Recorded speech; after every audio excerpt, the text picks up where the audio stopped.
Welcome to Window Dressing's Gothic Romance series. This week, I talk about the 1944 film Gaslight, the origin of the now common use phrase that describes a tactic of coercive control. Coercive control has recently been criminalized overseas, and there are hopes that this type of domestic abuse will soon be criminalized here in America. Gaslighting is a tactic that is just as rampant and as dangerous to the modern feminine psyche as it was in the 1800s, in which this film was set, or the 1940s, in which this film was made. I will be talking about gaslighting and other domestic violence and coercive control techniques as gendered, because statistically speaking, they are. Just as the saying, all lives matter, is offensive in response to Black Lives Matter, so is the insistence that domestic violence is not gendered. It is very gendered, and while there are exceptions, it takes away from the epidemic proportions of violence against women to remove gender from these conversations. The thing that makes these kinds of tactics gendered to begin with hinges on power. Power differentials breed domestic abuse, and we still live in a world where men have the power. It is very difficult to abuse someone who is more powerful than you. Abuse that isn't gendered does happen. For example, in same-sex partnerships or fluid partnerships where the power differential is not based on gender, or when race, money, or other socioeconomic factors trump gender. As opposed to defining the term gaslighting from a modern dictionary, I will let my analysis of the film that birthed the term define it. The 1944 film was not the first iteration of this story. It was based on a play written by Patrick Hamilton in 1938, and then adapted for the screen in 1940. The 1944 Hollywood version of the story might be the third Gaslight, but it is the one of record. The 44 film stars Ingrid Bergman as Paula Alquist, granddaughter of the great singer-actress Alice Alquist. Alice was murdered in her London Square home when Paula was just a little girl. The crime remains unsolved, and so does the mystery of her missing jewels, a component of the crime that was kept out of the press. Paula, now living in Italy and nearly a grown woman, is practicing her singing, following in her aunt's footsteps. She is dressed in a unique striped two-piece dress designed by costume designer Irene, who is responsible for all the looks in this film. Irene took over as the head of MGM's costume department after Adrian left the studio to open his own shop in Beverly Hills. According to lore, his real reason for leaving the business was that Garbo did. He said, "If Garbo goes, so goes the glamour," or something to that effect. To be honest, AI has butchered the quote so thoroughly, it is difficult to be sure of the veracity of the phrasing. Irene never had the soul-saving impact that Adrian's designs did. His penchant for putting white on wayward women and adding winged detailing to give their heavy souls flight is something I have not seen matched since. But Irene was meticulous and quite brilliant in her own right. She even got the smallest details of earring fashions in the 1800s down pat. One of Bergman's looks from the film is in the Victoria and Albert Museum in London, which is a blessing because here in Hollywood we don't do a great job of preserving costume history. Most of it was auctioned off in the 70s when the studios went bust and has now landed in private collections. Paula's singing coach, the maestro, is her friend, and the pianist for hire is her secret lover, Gregory Anton, played by Charles Boyer. She pulls her friend and teacher aside and tells him that she plans to quit music. The maestro guesses it is for love, but does not guess the identity of the suitor. After a short, and I mean short, courtship, 2 weeks to be exact, Gregory proposes to Paula. She is rightly flustered and decides to go away to Lake Como by herself to think over the proposition. Right away, we see the early and easily recognizable signs of coercive control, by way of love bombing. He's moving too fast, trying to get her in his literal possession through flattery and a whirlwind romance. The goal is to get her living with him and under his control before she has time to think and before his mask slips. Paula shares a train car with a jovial older woman named Bessie, played by Dame May Whitty. She is a Miss Marple type of character, with a great deal less tact, but the same interest in murder.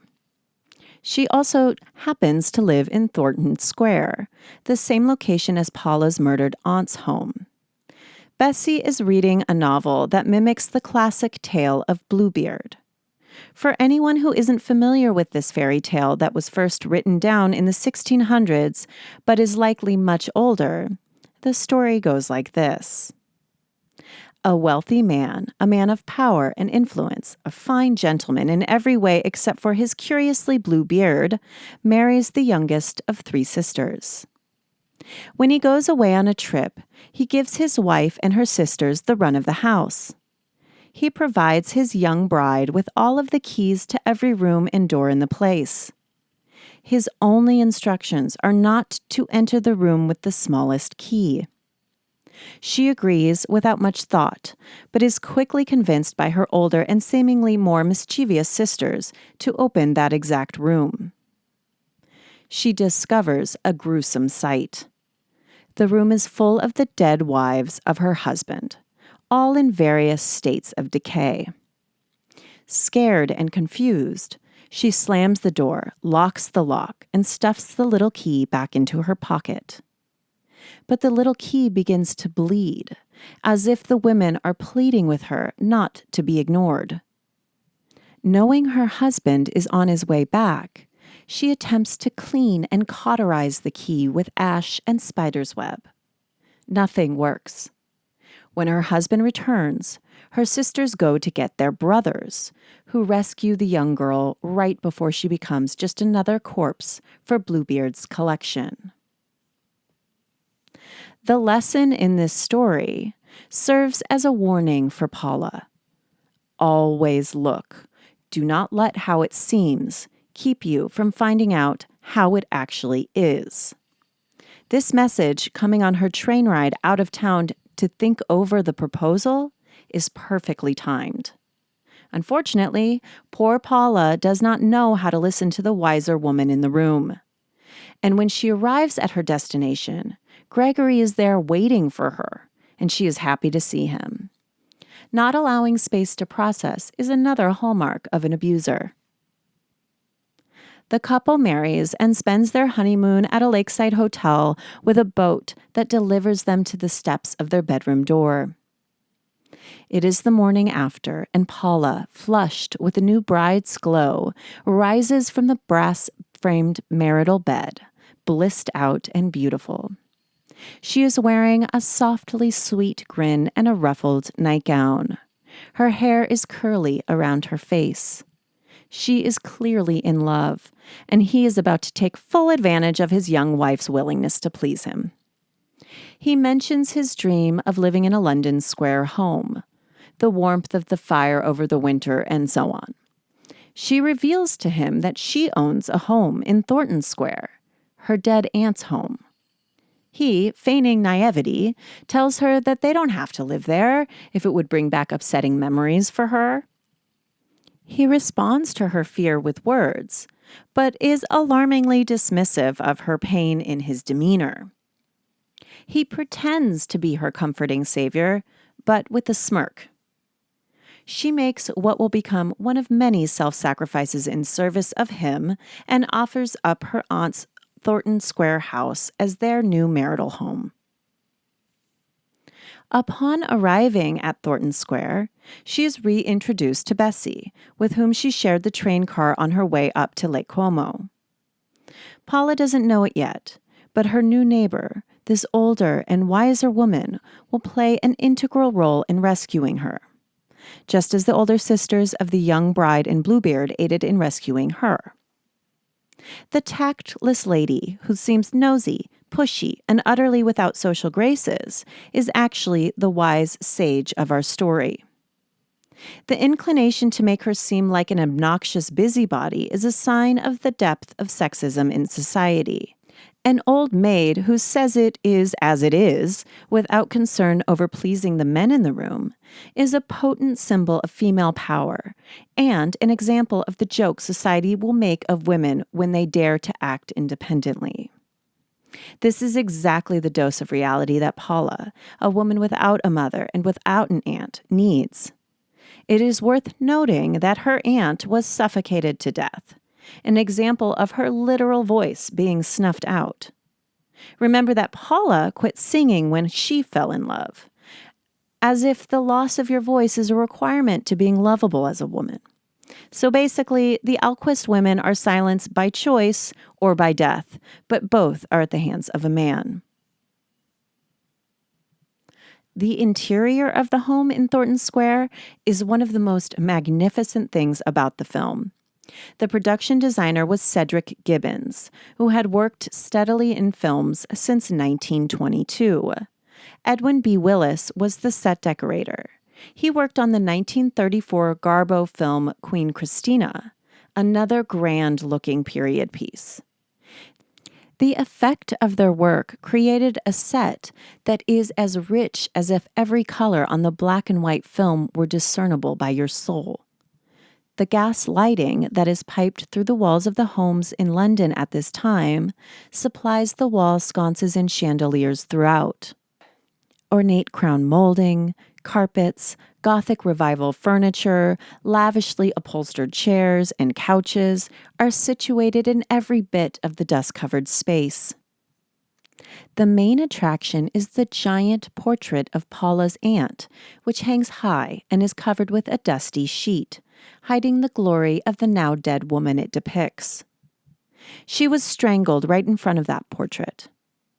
They take the sheet off, revealing a woman who looks as close to Paula as if she were her sister, not her aunt.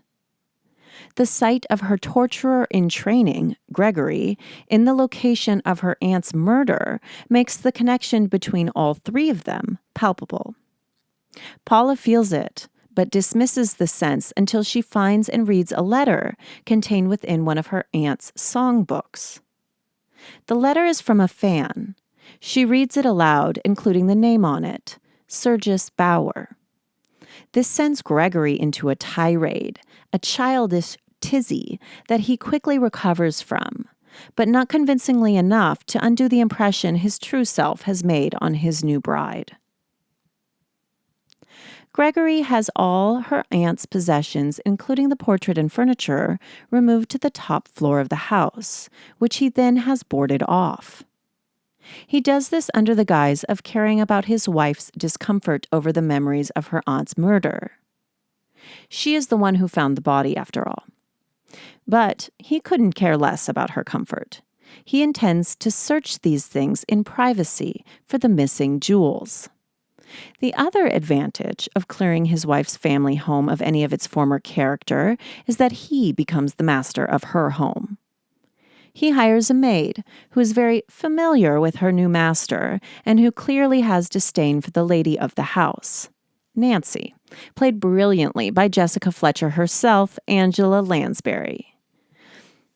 She becomes one of the most effective pawns Gregory plays with in his cruel game of breaking Paula's heart and mind.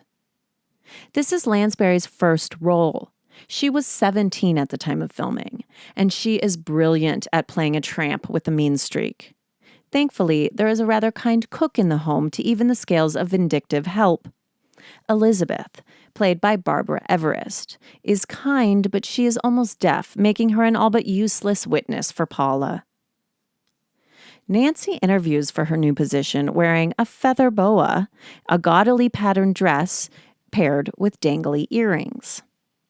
Even if the look as a whole wasn't a dead giveaway of her status as anything but a lady, her earrings spell it out. They're gauche, to say the least. Pierced ears fell out of fashion during the Victorian era, especially gaudy ones. Ladies would sometimes wear small pearl diamond studs or cameos, but it was more typical to see a brooch than a dangling earring. Clip-ons became the fashion after the fall of piercings, and it stayed that way until the 1960s, when pierced ears were all the rage again. A cameo brooch that Gregory gives his lovely bride, Paula, becomes the totem of his twisted control over her. He gives it to her before they go on one of the very few outings they go on. She puts it in her purse, a cloth drawstring bag that matches her outfit, which was typical of the time.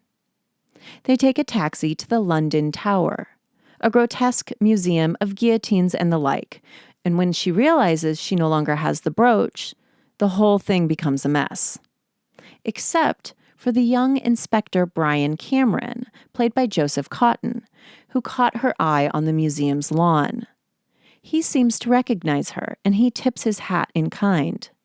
He thinks he is seeing a ghost, the late Alice Alquist, who he knows is dead.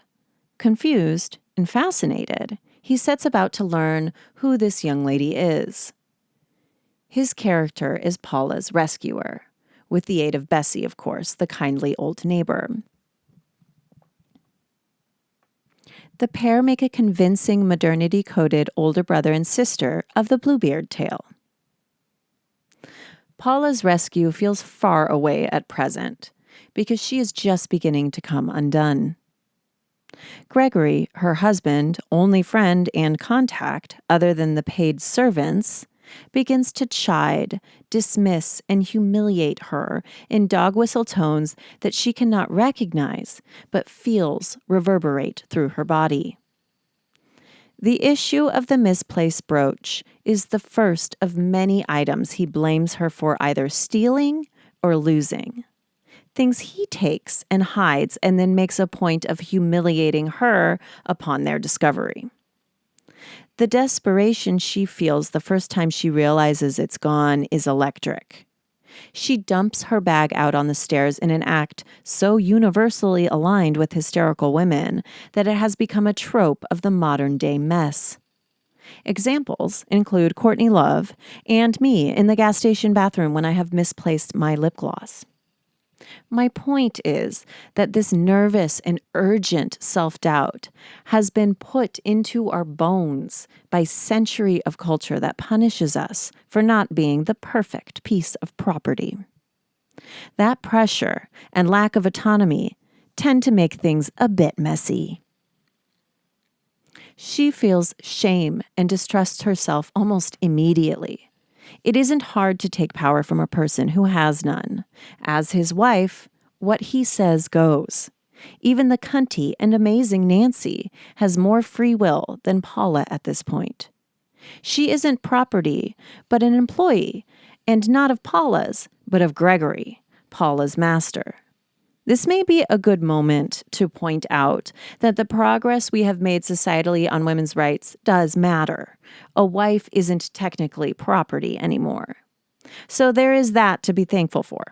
But unfortunately, these patterns still play themselves out in modern-day relationships because men still have the power and women are still seen as hysterical. I suppose we say things like she is a mess or she is crazy now instead of hysterical. Actually, borderline personality disorder is the best example of a medical diagnosis that matches the old-fashioned diagnosis of hysteria. It's important to make note of mental disorders that affect almost exclusively women. I'm not saying it's not real, especially since the definition of almost all mental disorders is outlined by a person's ability to function well in society. Society is sexist, so functioning well in it means you must participate in that sexism. At best, that's hard to bear. At worst, it can drive a girl crazy. Paula's descent into manufactured madness coalesces around the gaslighting in their home. She notices that the lights dim in her dressing room, and she asks her maid, Nancy, if she turned up the gas in the adjoining room. Nancy says she didn't. Paula says, Perhaps Elizabeth lit another jet in the kitchen. Nancy says that Elizabeth was asleep. This incident is incredibly effective in turning the already soured relationship between maid and mistress into rot. Nancy believed that Paula was accusing her of lying, in large part because of what Gregory had warned her about, that the lady of the house likes things just so. He said this right before criticizing Nancy's dress and essentially calling her cheap, although I believe flighty was the actual word he used. Paula senses Nancy's defensiveness and feelings of wanting to get one over on her. She feels more isolated as a consequence and genuinely does begin to question her own version of events. This was all dreamed up by Gregory to sow seeds of doubt in Paula and get Nancy to act on his behalf unwittingly. The other word for this is triangulation. Triangulation is when an abusive partner uses two women who have affection for him against each other, for fun. In this case, it also serves his more concrete aims of locating Alice Alquist's jewels. Every night when he says he is working, he is actually up on the boarded-off floor where all Alice's belongings were moved, searching for the missing jewels. This is also why the gas light's lower, because he raised them upstairs to aid in his search. Gregory has actively made Paula feel she is crazy through subtle triangulations and overt bait-and-switch manipulations. The gaslighting is what alerts her to the fact that something is amiss outside of her own mind. Gregory did not account for that detail. He did not think about the changing brightness of the lights when he lit the lamps above her. But this visual cue, when not verified by her maid Nancy or the cook Elizabeth, becomes proof of her madness. The more frightened Paula becomes, the more she shuts herself up in the house, worried she will be punished for her delusions. Thankfully, her rescuers have linked up outside her home in the garden of the square and are working together to get young Paula in their presence and away from her husband. This is not an easy task, because when the pair come to call, Gregory derides the lady for being a horrible busybody, and her male counterpart is unable to get the support from Scotland Yard he had hoped. According to author and psychologist Clarissa Pinkola Estes' interpretation of the Bluebeard tale, the male brothers and older female sisters are part of one psyche, the young brides. This way of interpreting fairy tales follows the Jungian dream analysis model and is extremely useful as a way of processing stories. But I think particularly with this film, which has become the model for a societal ill that primarily affects women because of the very structure of said society, it's important to take note of how Paula was helped by people outside of herself. Not to suggest a savior will come, but to instruct us on how we can better help women who are trapped in similar situations and relationships.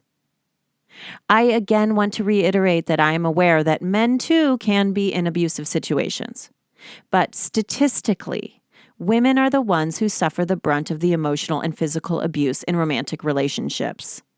I am choosing to gender this discussion because I believe it actually takes away from the potency of the pain and our ability to seek help to say this can happen to anyone, when in reality, the very structure of abuse relies on a power differential that is gendered. It is not enough to see what is happening and offer sympathy. If you know someone who is being mistreated by her partner, don't shame or deride her for her poor choices or lack of self-esteem. Those things are only going to keep her stuck. Help her out. Hold her hand until she can steady herself. Gaslighting and other emotional abuse can completely dismantle your internal compass. And if you add verbal abuse or other women to the mix, it can cripple your belief in your own lovability. Women in that situation need reminders of what real love is and what is beautiful about them. More than anything, they need a steady witness. Often, as a woman's self-esteem is shattered, her instinctual reactions become her only alert to the fact that she is being mistreated. But that very instinct is the thing that also becomes the source of her shame. Because the anger of self-defense that rises in her is labeled as the offense, as opposed to the trespass that elicited her response. Nowadays, we would call that turn of the knife mutual abuse, which is a bullshit term designed to take away accountability from the actual abuser. It's a setup designed to shift blame and re-traumatize the victim. Paula has very few outbursts directed at Gregory. But in one of them, she bites back hard and is punished cruelly for it. Paula and her husband, Gregory, are in their lavish drawing room. He's asleep on the chair with his feet up, and she is shivering on the corner of a lush brocade sofa. She is wearing a velvet cloak over a high-neck white ruffle dress. There is a doll in the corner of the room, situated over her head, making it look like she has a guardian angel watching over her, even in her most vulnerable state. The doll also mirrors her position as cornered, but still high above her abuser, Gregory. He says, with his eyes still closed, "If you want coal on the fire, Paula, why don't you ring the maid?" She apologizes for waking him. The conditioning that she is a bother just by being has taken a firm hold of her. He forces her to call in Nancy, whom she doesn't like and feels uncomfortable around. Paula is wary of forcing her to do a menial task that could easily be managed by her husband, but is forced to go against her judgment to appease her husband's logic. Her instincts are not wrong. Nancy doesn't like her and is more than happy to participate in her humiliation. She gets off on it. When Nancy is in the room, Gregory blatantly flirts with her and even goes so far as to suggest that she help her mistress, Paula, with some makeup application tricks. It actually physically pains me to write about this scene. It's so disgusting and so commonplace for a man to tear their significant other down by using another woman as their primary weapon. If you had ever had an ex talk about or show you the porn star he likes or has met, point out another woman's beauty, talk extensively with his ex-girlfriends about you, deny blatantly obvious flirtations in front of you, or a myriad of other things that emotionally abusive men do to make themselves feel valuable at your expense, you will get my point. When Nancy leaves the room, Paula snaps as much as her current weakened state allows her to.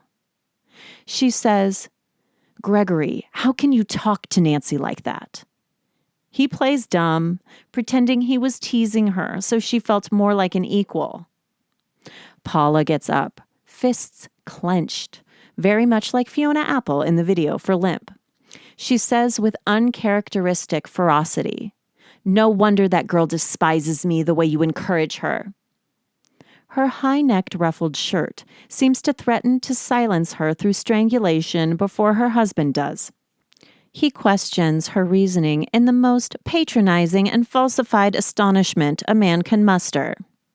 She says by way of explanation, "Her whole manner, the way she talks to me, the way she looks at me."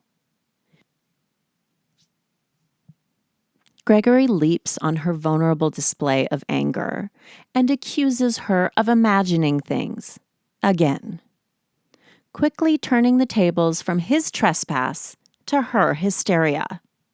He almost instantaneously permits himself to flirt in front of her while making her seem almost wicked and cruel for suspecting Nancy of enjoying it, which of course she does.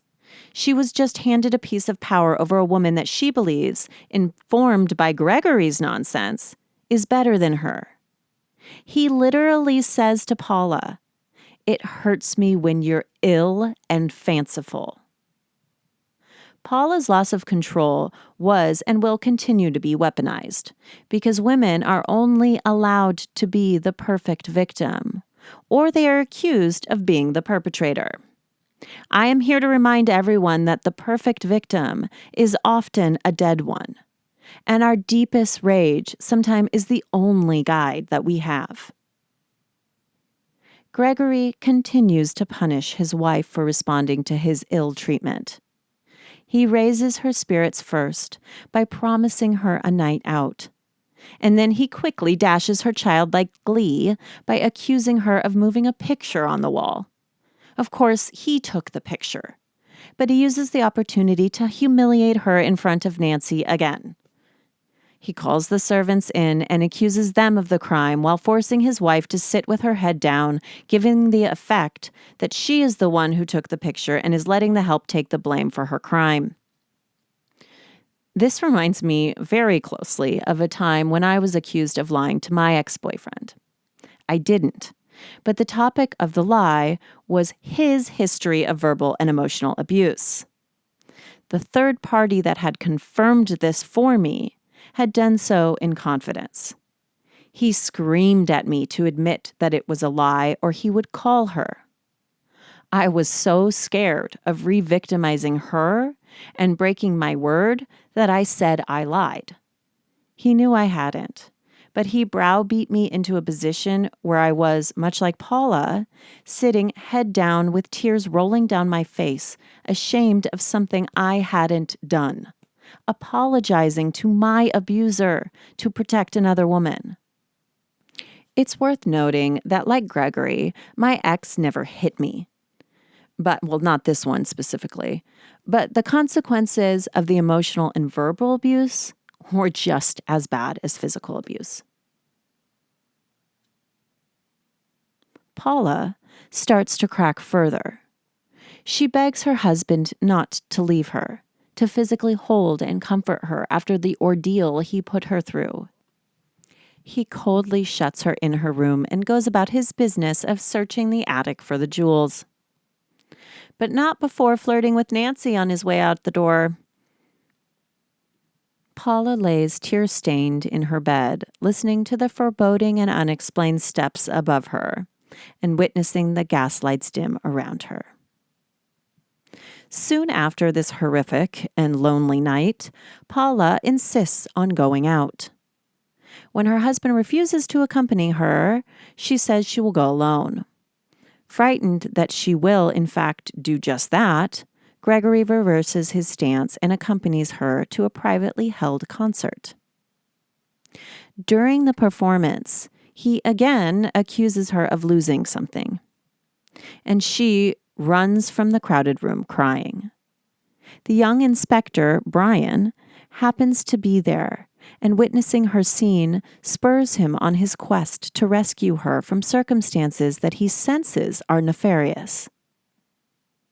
This feels a lot like getting into a public fight. You go home ashamed, but at least something of your pain has been witnessed and hopefully recognized or made real by someone in the crowd. You may remember me saying that a steady witness is what women need more than anything else in order to get out of these situations. That is exactly what I see here between the inspector and Paula. The possibility of his wife's legitimate pain being verified by an onlooker pushes Gregory to threaten to institutionalize Paula. Not a difficult task in the 1800s, or now, just ask Britney Spears. Thankfully, the inspector comes to follow Gregory when he leaves his home on his nightly jewel hunt, which is on the top floor of his house. But to fool his wife, he has been entering the top floor through a vacant home next door. Once the inspector discovers his point of entry, he goes to inform Paula of what he has found out. My mother always points out that Gregory really didn't need to marry her niece, Paula, to break into the home and search for the jewels.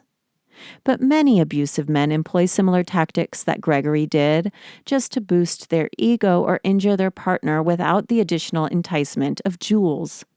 So it isn't that much of a reach to imagine that his motivations are not as simple as jewel theft. There is a sickness there too. Brian, Inspector Cameron, comes to call when Gregory is out. He forces his way in and talks to the woman he doesn't know, but knows is in trouble. He says he is there to prove to her that she is not going out of her mind. Can you imagine such a visit? I can't think of a more welcome caller than him. He notices the gaslight dim. He is her witness, and with that one observation, he has proven she is not mad. He hears the footsteps overhead too. He says, "Mrs. Anton, you know, don't you? You know who is up there." This is such a remarkable phrasing because he didn't come to tell her what is happening. He came to witness the truth of what she already knows is happening. And it is Paula who rediscovers the letter from Serge's Bower and says the name out loud, which prompts Brian to recall the name being connected with her aunt's case. He compares the letter with her husband's writing, proving they were written by the same person. He doesn't really discover anything, just affirms what she finds out. Her anger steadies her, and she is no longer frail and dizzy. She is sure-footed and fiery. But when she realized the love was never real, she again falls into a fit of denial and sadness. I can feel that familiar rush of anger giving way to literal heartache just watching her. Gregory returns home through the boarded-up entry in his own home, as opposed to the back way that Brian has just discovered. He has found the jewels he seeks and is quite prepared to be rid of Paula. Brian has left to head Gregory off at the alley, not knowing Gregory would come in the other way. Gregory finds his desk has been forced open.